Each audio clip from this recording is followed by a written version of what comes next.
Alright, ladies and gentlemen, I'm here on the show, and I'm here to talk about Game 1 of this Eastern Conference Playoff Series here between the Milwaukee Bucks and the Indiana Pacers.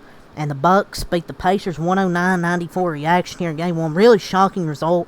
I was really expecting the Pacers win here. Even though they were playing on the road, the Bucks with no Giannis. Lillard's really struggled most of this year. But the Bucks really dominated this game. Outside of the third quarter, where Indiana tried to make a run, the Pacers really dominated, especially that first half. Like, they were up, I forgot what it was at halftime. It was like 74-41 at one point, before Indiana made a big run in the third quarter, really made their only run. The Bucks dominated, really from start to finish. They outscored them 30-21 in the first and 39-21 in the second.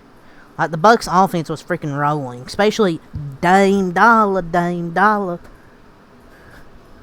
He did most of it, all of his work really in the first half. I don't think he made a shot in the second half, but he had 35 points, 6 rebounds, 3 assists, 11 of 24 shooting. He capped a strong first quarter with that buzzer beater, and he went off in this playoff debut as a Buck. And he wowed me because, like, he hasn't really done much all year. I'm like, going to this game without Giannis, I'm like, I don't know about Dame as the number one option, but you gotta give him some praise. I mean, we've trashed him all year long, saying, oh, he's washed, he's not that guy anymore, but you gotta praise him. You gotta give credit where credit's due, and he really helped him. And in the last 2 years, he's missed the playoffs, and it's probably good for him to be back in the playoffs and then lead his team to victory. Chris Middleton, Bobby Portis, Brook Lopez, some other contributors as well in double figures. But Dame Lillard is really why they won this game. But he set the tone from the first quarter on into the second quarter. Like, he's an experienced playoff sniper. He did what he does. 35 in one half. He had 35 points in the first half. All of his points in the first half. I'm not sure I'm not sure he played that much in the second half. He had 35 points.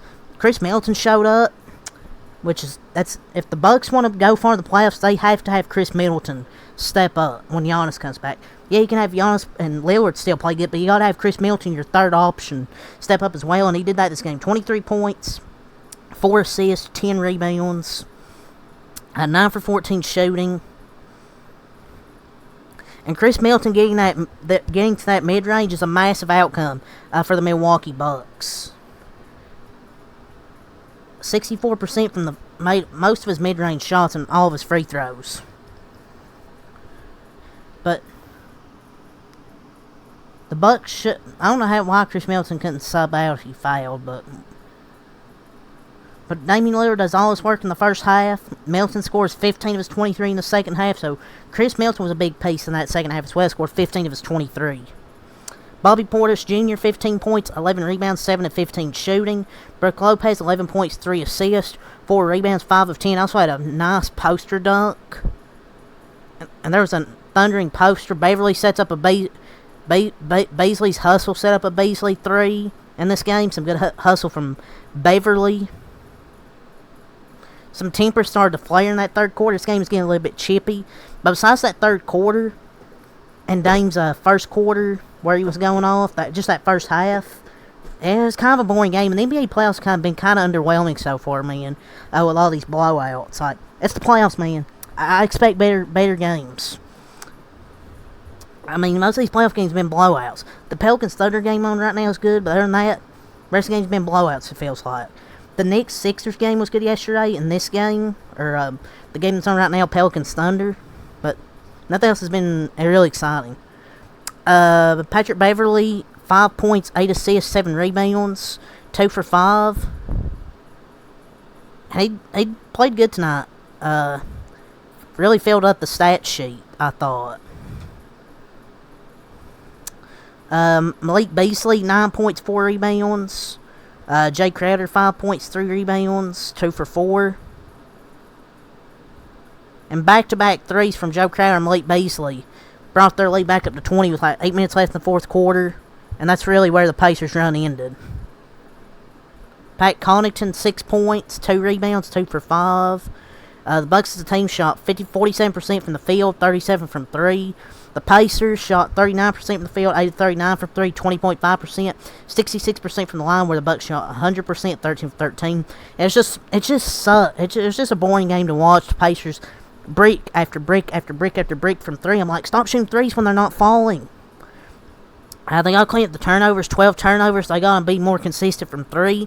You're going to need more from Tyrese Halliburton in Game 2. Siakam, 36 points, 13 rebounds, 2 assists, 2 blocks, 15 to 24.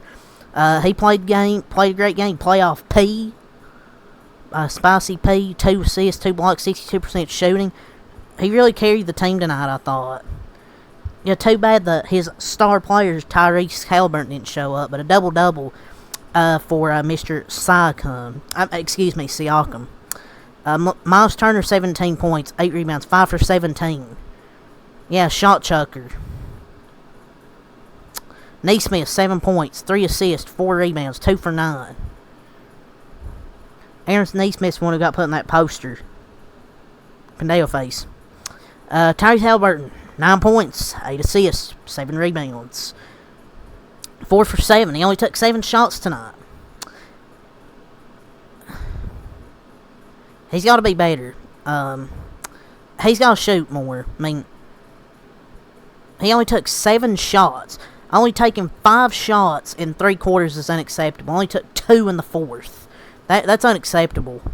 The Bucks did a good job taking away his looks, but it's also true he didn't do enough to get himself open. Got to take more shots. T.J. McConnell, 10 points, 2 rebounds, 5 for 13. And he did help him to end that quarter on a 13-2 run to trim the deficit, but it really didn't help.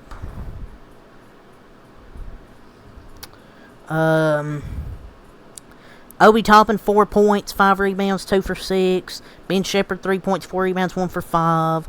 Jalen Smith, 2 points, 7 rebounds, 0 for 2. Outside of Siakam, nothing much really for Indiana tonight in Game 1.